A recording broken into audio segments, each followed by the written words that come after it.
Hello my dear students, आपका पुनः आज के इस नए वीडियो में स्वागत है। और लगातार कक्षा 9वीं गणित की प्रश्न बैंक की सीरीज चालू है। और आज के इस वीडियो से हम अध्याय 13 प्रश्न क्षेत्रफल और आयतन के प्रश्न बैंक के महत्वपूर्ण प्रश्नों को हम हल करने वाले हैं। तो इसके लिए आपको वीडियो को शुरू से लेकर अंत तक जरूर देखना है। और चलिए अब हम वीडियो को बिना किसी देरी के शुरू करते हैं। तो देखिए, अध्याय के महत्वपूर्ण प्रश्नों की तरफ बढ़ने से पहले आपको इनके महत्वपूर्ण 7 सूत्र जान लेना आवश्यक है, क्योंकि इन सूत्रों का उपयोग सवालों में होता है। सवालों के हलों में इन सूत्रों को उपयोग होता है। आपको सूत्रों को अच्छे से याद कर लेना है। लगभग 15 सूत्र है, आपको इन सूत्रों को अच्छे से याद कर लेना है। चलिए मैं आपको बता देता हूँ। तो देखिए, यहाँ पर आपका पहला सूत्र है। पहला सूत्र क्या है? घनाभ का पृष्ठीय क्षेत्रफल। घनाभ का पृष्ठीय क्षेत्रफल बराबर से होता है 2 कोष्टक में LB धन BH धन HL, है ना। अर्थात लंबाई गुणित चौड़ाई धन चौड़ाई गुणित ऊंचाई धन ऊंचाई गुणित लंबाई। घन का पृष्ठीय क्षेत्रफल बराबर से होता है 6a², है ना। ए मतलब ए को हम कह सकते हैं भुजा, अर्थात 6 गुणित भुजा का वर्ग। बेलन का वक्र पृष्ठीय क्षेत्रफल बराबर से होता है 2πRh। आर क्या है? त्रिज्या है, और h क्या है? ऊंचाई है। बेलन का संपूर्ण पृष्ठीय क्षेत्रफल बराबर से होता है 2πr कोष्ठक के अंदर r धन h, है ना। r क्या है? त्रिज्या है, और h है ऊंचाई। शंकु का वक्र पृष्ठीय क्षेत्रफल बराबर से होता है πRL, है ना। r यानी त्रिज्या और l यानी लंबाई। इसके बाद देखिएगा आप, शंकु का संपूर्ण पृष्ठीय क्षेत्रफल, है ना। शंकु का संपूर्ण पृष्ठीय क्षेत्रफल बराबर क्रिया होता है πr कोष्ठक में r धन l। गोले का पृष्ठीय क्षेत्रफल, इस सूत्र को तो आप बिल्कुल याद कर लीजिए, हर सवाल में पूछा गया है ना। गोले का पृष्ठीय क्षेत्रफल बराबर होता है 4πr²।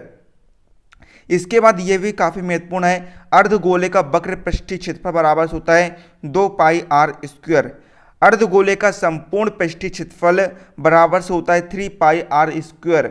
घनाभ का आयतन बराबर से होता है L गुणित B गुणित H, अर्थात लंबाई गुणित चौड़ाई गुणित ऊंचाई। लंबाई को L से प्रदर्शित करें, चौड़ाई को B से प्रदर्शित करें, और ऊंचाई को H से प्रदर्शित करें। इसके बाद देखिए 11वां सूत्र हम देखते हैं। घन का आयतन बराबर से होता है 1 की घात 3। एक को हम भुजा के लेते हैं, अर्थात भुजा की घात 3। बेलन का आयतन बराबर से होता है πr²h। शंकु का आयतन बराबर से होता है 1/3 πr²h। गोले का आयतन बराबर से होता है 4/3 πr की घात 3। इसके बाद लास्ट महत्वपूर्ण सूत्र है, अर्धगोले का आयतन बराबर से 2/3 πr की घात 3। तो देखिए, सारे महत्वपूर्ण सूत्रों को मैंने एक बारी क्रम से जमा दिया हूँ। बुक में अलग अलग बिखरे हुए थे। आपको सवालों को हल करने के लिए इन सूत्रों को एकदम याद कर लेना है, एकदम रट ही लेना है ना। एकदम रट लीजिए आप इन सूत्रों को, तभी आपसे सवालों के हल बन पाएंगे।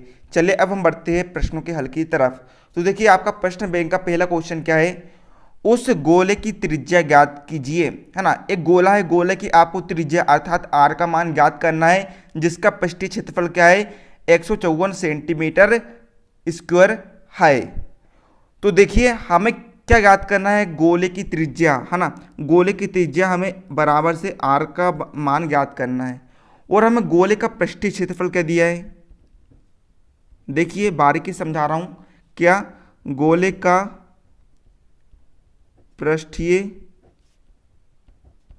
क्षेत्रफल बराबर से हमें दिया है 154 सेंटीमीटर स्क्वायर।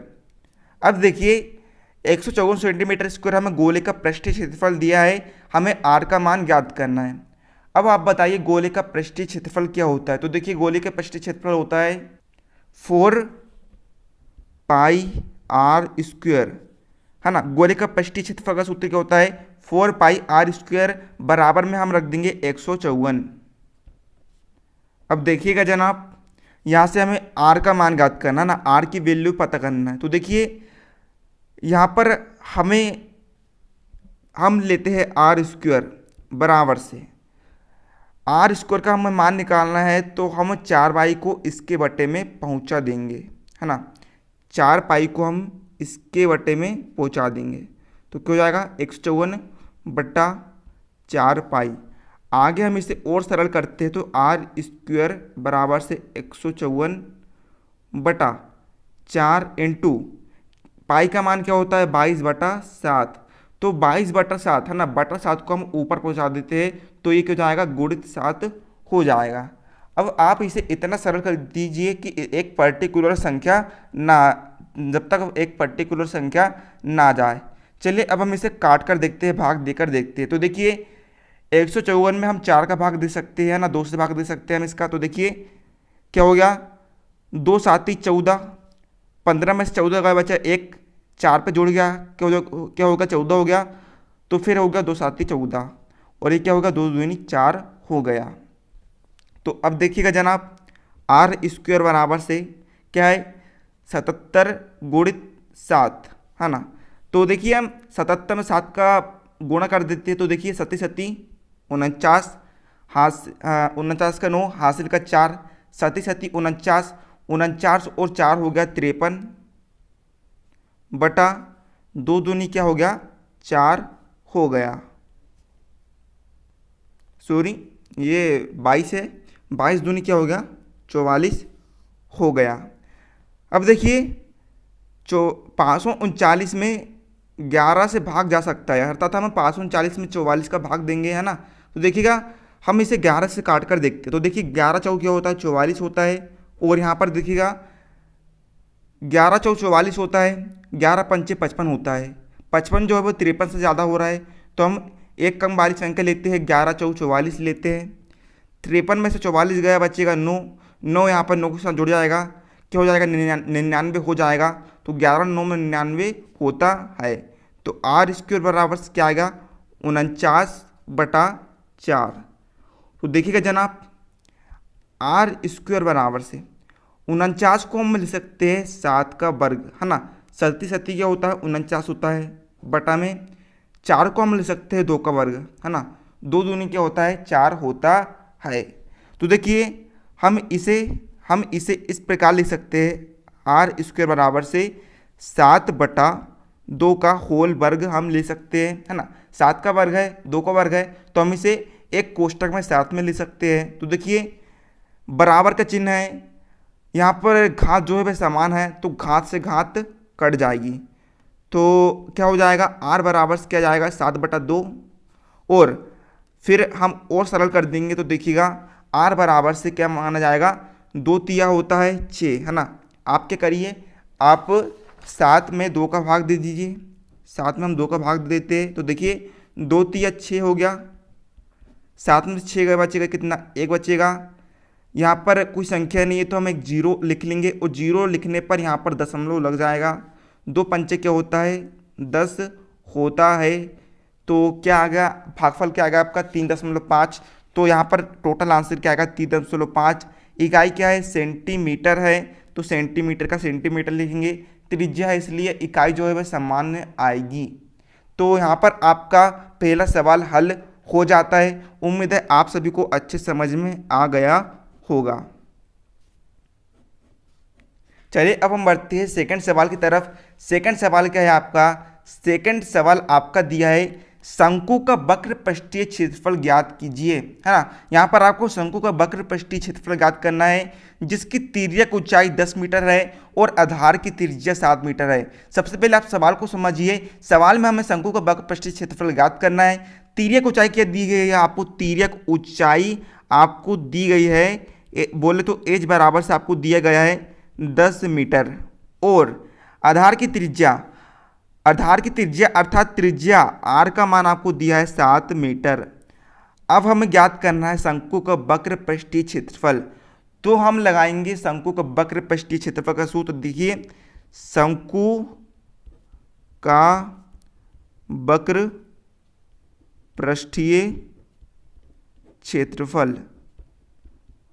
तो देखिए शंकु का वक्र पृष्ठीय क्षेत्रफल का सूत्र क्या होता है, तो शंकु का वक्र पृष्ठीय क्षेत्रफल का सूत्र होता है πr/l। अब हम मान रख देंगे। पाई का मान क्या होता है, पाई का मान होता है 22/7 गुणित आर का मान क्या दिया है आपको 7, तो हम लिख देंगे 7 गुणित एल का मान क्या दिया है, हाँ सॉरी यहाँ पर गलती हो गई है। तिर्यक ऊंचाई बोले तो तिर्यक ऊंचाई मतलब होता है लंबाई। तिर्यक ऊंचाई को हम क्या कहते हैं लंबाई कहते हैं। लंबाई का मान दिया है 10 मीटर। तो देखिए एल का मान क्या है 10 मीटर है। अब देखिएगा 7 से 7 यहाँ पर कट जाएगा, बचा क्या 22 गुणित 10, तो क्या जाएगा यहाँ पर, क्या जाएगा 220 इकाई क्या है मीटर, और ज्ञात करना था हमें क्षेत्रफल।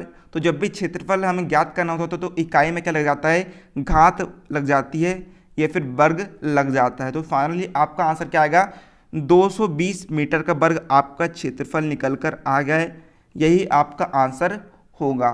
तो उम्मीद हो आप सभी सबको समझ में आ रहा होगा, है ना, दोनों सवाल समझ में आ गए होंगे। अब हम बढ़ते हैं तीसरे सवाल की तरफ। तीसरा सवाल आपको दिया है ना, देखिएगा तीसरा सवाल आपको दिया है, ऊंचाई 14 सेंटीमीटर वाले एक बेलन का वक्र पृष्ठीय क्षेत्रफल 88 सेंटीमीटर स्क्वायर है ना। तो फिर आपको ज्ञात क्या करना है, बेलन का आधार का व्यास आपको ज्ञात करना है ना। तो देखिएगा हल करते हैं हम। सबसे पहले सवाल से दी गई सामग्री लिखते हैं। ऊंचाई अर्थात एच का मान हम क्या दिया है, एच का मान हम दिया गया है 14 सेंटीमीटर, और बेलन का वक्र पृष्ठीय क्षेत्रफल है ना, क्या क्या बोला उसने, बेलन का वक्र पृष्ठीय क्षेत्रफल। तो देखिएगा बेलन का वक्र पृष्ठीय क्षेत्रफल आपको क्या दिया है 88 है ना, 88 दी गया है। और बेलन का वक्र पृष्ठीय क्षेत्रफल क्या होता है, तो बेलन का वक्र पृष्ठीय क्षेत्रफल का सूत्र होता है 2πr/h बराबर से 88 का बराबर से 88। अब हमें क्या ज्ञात करना है, बेलन का आधार का व्यास ज्ञात करना है ना। बेलन का आधार का व्यास, या फिर हम इसे कह सकते हैं त्रिज्या। बेलन का आधार अर्थात त्रिज्या और आधार का व्यास हमें फिर ज्ञात करना। सबसे पहले हमें आर का मान निकालना है, फिर हमें व्यास निकालना है। तो देखिए सबसे पहले हम आर का मान निकालते हैं। तो देखिएगा 2 गुणित पाई का मान क्या है, पाई का मान होता है 22/7 गुणित आर का मान हमें ज्ञात करना है, गुणित एच का मान क्या दिया है 14 बराबर से 88 का बराबर से 88। अब हमें आर का मान ज्ञात करना है। तो देखिए आर के बराबर में हम लिख देते हैं 88, बराबर का चिन्ह है तो हम यहाँ पर 13 गुणा कर सकते हैं। बटा में क्या है 7, 7 चल जाएगा ऊपर, गुणित 7 हो जाएगा। बटा में जो 22, 14 और जो 2 है वह नीचे आ जाएगा, है ना। ऊपर वाली संख्या है ये बटे में आ जाएगी, 22 गुणित 2 गुणित 14। तो देखिएगा हम यहाँ पर 7 से भाग दे सकते हैं 14 में, 14 में 7 से भाग दे सकते हैं। तो देखिए क्या हो जाएगा 7 दूनी 14, 2 को हम 44 से भाग दे सकते हैं, है ना। 88 में हम 2 का भाग दे सकते हैं। तो देखिए 2 एकम 2, 2 चौ 8 और 2 चौ 8। तो क्या आ गया आपके पास, है ना, क्या आ गया आपके पास, आपके पास आ चुका है 44 बटा में 22 गुणित 2 गुणित बस 22 गुणित 2 आ गया। अब देखिए क्या हो जाएगा 44 बटा 22 दूनी क्या होता है 44 होता है। तो 44 से 44 का भाग जाएगा एक बार, अर्थात आर का मान क्या आएगा 1 सेंटीमीटर आ गया, है ना। आर का मान क्या आ गया 1 सेंटीमीटर यहाँ पर आ चुका है। अब हमें क्या ज्ञात करना है, हमें ज्ञात करना है व्यास, है ना। तो देखिएगा व्यास बराबर से क्या होता है, व्यास बराबर से होता है 2 गुणित त्रिज्या, अर्थात 2 गुणित त्रिज्या बोले तो आर। तो 2 गुणित आर का मान क्या निकला आपके पास 1 निकला।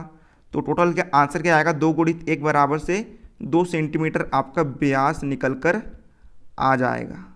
यही आपका आंसर हो जाएगा। तो उम्मीद है आपको जो मैं आपके 3 सवाल बताया हूँ, तीनों सवाल आपको अच्छे से समझ में आ गए होंगे। आप इनकी अच्छे से प्रैक्टिस कर लीजिएगा, काफ़ी महत्वपूर्ण सवाल है। तो मिलते हैं आपको इसके नेक्स्ट पार्ट में, तब तक के लिए जय हिंद जय भारत।